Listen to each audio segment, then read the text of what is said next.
यार अब बंद कर दो यार ये शोर बंद कर थोड़ा, मुझे 2 मिनट ही बात करनी है। तो मैंने जो आपको आज तकलीफ दी है, मुद्दे तो बहुत हैं, लेकिन आज जाती तौर,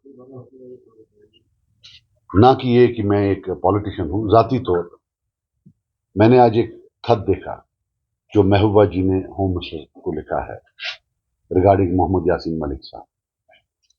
मैं बताता चलूं कि politics apart, Yasin Malik college के दौर से दोस्ती रही है, मुझे पगड़ा भी उनके साथ है जब पगड़ा था।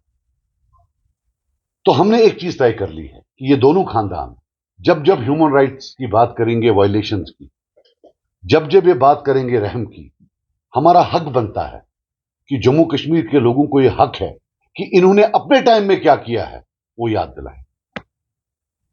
नंबर वन, मैं महबूबा जी से पूछना चाहता हूं कि ये रहम की भीख मांग, ये रहम की लेटर है या वॉटेवर, खुद जो मैंने, ये बेस्ड ऑन एफिडेविट है जो इंटरनेट में घूम रहा है, उसमें तो वो खुद बहादुरी से बोल रहे हैं कि मैंने ये कंटेस्ट ही नहीं करना और अपनी कहानी दे रहे हैं।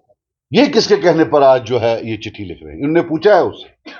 और सबसे बड़ी बात, मान लीजिए कि भारत सरकार इनको इस केस में बरी कर देती है, बोलती है कि छोड़ दो, लेकिन इनके खिलाफ बाकी केस भी हैं। इसी महबूबा जी की फैमिली में एक फर्द ने एक केस में आइडेंटिफाई किया यासीन मलिक साहब को, तो फिर उसमें सजा हो जाएगी। अगर इनको इतनी मोहब्बत थी, इतना रहम था, तो तब वो उस केस में आइडेंटिफाई ना करते। हालांकि सुचि बादल वो अलग है, ये वो वाला केस नहीं है। लेकिन कब तक ये चलेगा कि जब ये पावर में होते हैं तब ये किसी भी हद तक जाते हैं बंदू को गिरफ्तार कराने में, फांसियां दिलवाने में, और जब पावर के बाहर होते हैं तो आप रोना भी खुद करते हैं। और इसलिए ये जो केस है जिसमें यासीन मलिक पर जो ये अब ये फांसी मांग रहे हैं, ये बाय द वे 2002 में फारूक अब्दुल्ला साहब के रूल में हुआ है। लोगों को पता होनी चाहिए, मैं किसी की वकालत नहीं कर रहा हूं, उनकी पॉलिटिक्स अलग थी यासीन साहब की, लेकिन तब ट्रैक 2 का जमाना था। वहां मुशर्रफ साहब थे, यहां वाजपेयी साहब थे, टॉक्स चल रहे थे। मार्केट में एक बहुत बड़ा एक र्यूमर था कि शायद हुर्रियत लड़ेगी। हालांकि मुझे तब भी अंदाजा था और कुछ पता भी था कि सवाल ही पैदा नहीं है, हुर्रियत नहीं लड़ेगी। तब मेरे फादर भी जिंदा थे, तो मुझे पूरा यकीन था कि नहीं लड़ेगी। लेकिन मार्केट में एक बात थी, और मुफ्ती साहब नए नए थे, वो भी परेशान थे, और फारूक अब्दुल्ला साहब चीफ मिनिस्टर थे, वो तो बहुत ही परेशान थे। उनको तय था कि उमर अब्दुल्ला साहब पर ताज लगाना है। अगर ये कोई पीस प्रोसेस हुई और उस पीस प्रोसेस के तहत अगर सब लोग लड़ने लगे तो उनका क्या होगा, ताजपोशी कैसे होगी। तब शुरू हुआ, यहां की जो तब की पॉलिटिकल सरकार थी, उन्होंने सच झूठ करके इतने केस लगा दिए इनके पीछे ताकि पूरे हिंदुस्तान में इनकी छवि खराब हो। वही एक केस ये वाला भी है जिसमें आज अब उसको फांसी की सजा मांग रही है एनआईए। अब मजे की बात देखिए, मजे की क्या, अफसोस इस बात की, ये जो फारूक अब्दुल्ला साहब हैं, मैंने खुद अपनी आंखों से 2019 में इनका एक वीडियो देखा जब पार्लियामेंट इलेक्शन था कि जनाब यासीन साहब, आप और हमारा रास्ता सेम है, आप चलिए, हम आपके साथ हैं। इलेक्शन लड़ना था ना। और आज जो सजा है वो इनके टाइम की है, और वो केस क्या था सबको पता है, वो कैसे केस बनाया गया। तो मैं महबूबा जी को भी बोलना चाहता हूं कि ड्रामा बंद करिए। मैं दोनों खानदानों को बोलना चाहता हूं कि आप पहले आइए और एक एक गुनाह का माफी जो है पहले लोगों से मांगिए, तब जाकर आप साफ अपाक होंगी कि आप किसी की वकालत करेंगे। जब तक आपके हाथों पर, आपके दामन में झूठे केस और खून के धब्बे हैं, आपको कोई हक नहीं बनता है किसी की कुर्बानी के साथ जो है इस किस्म का जो है बिहेवियर करना। This can not be done. आप मारते भी खुद हो, रोते भी खुद हो। After there is a sense of history, हर कौम की एक सेंस ऑफ हिस्ट्री होती है। क्लियर कट होता है कि ये मरने वाले थे, ये मरने वाले थे, ये कब्र में जाने वाले थे, ये जेल में जाने वाले थे। यहां ये मल्टीपल रोल, ऑलराउंडर्स, बॉलिंग भी मैं करूंगा, बैटिंग भी मैं करूंगा, स्पिन बॉलिंग भी मैं करूंगा। जब आइडेंटिफाई करना था तो तब सामने, दिल्ली को खुश करने के लिए देखिए हमने आइडेंटिफाई किया, अब आज चिट्ठी भी लिखने में सामने। और मुझे किसी चीज का नहीं है, जो मैं यासीन को जानता हूं, मुझे नहीं लगता है उसको कोई खुशी होगी कि ये मोहतरमा जो है ना उनकी तरफ से लिखे।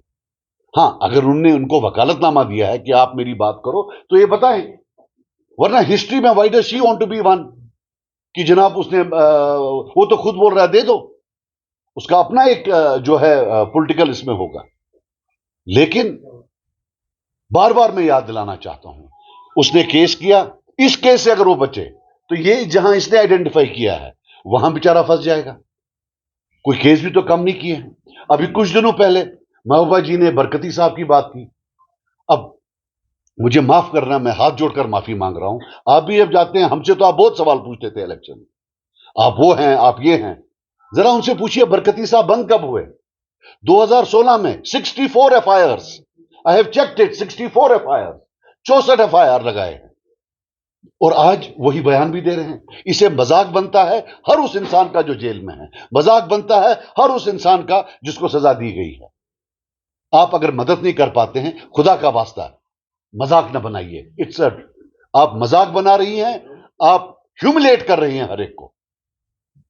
अरे आपने उनको फोकस में लाया, आपने 64 एफआईआर किए, उन एफआईआर के बेसिस पर इस वक्त वो भी बंद है, उनकी वाइफ भी बंद है, घर में छोटे नाबालिग बच्चे हैं, और अब आपको याद आ रही है, अब आप बयान दे रहे हैं। So my only point is just one, I will keep on reminding, it's a challenge. मेरे पास उस तरीके से मैं यहां रहा हूं, मैं खुद जेल गया हूं, मेरे पास डायरी है कब क्या हुआ है। जब जब ये आएंगे मैं इस कौम को याद इंशाल्लाह दिलाऊंगा कि इन्होंने अपने टाइम में क्या किया है। ये ऑलराउंडर का किस्सा बंद करें, या आप बॉलिंग करिए या बैटिंग करिए, इधर बी ऑन दैट साइड और be on this side, you can not be on both sides.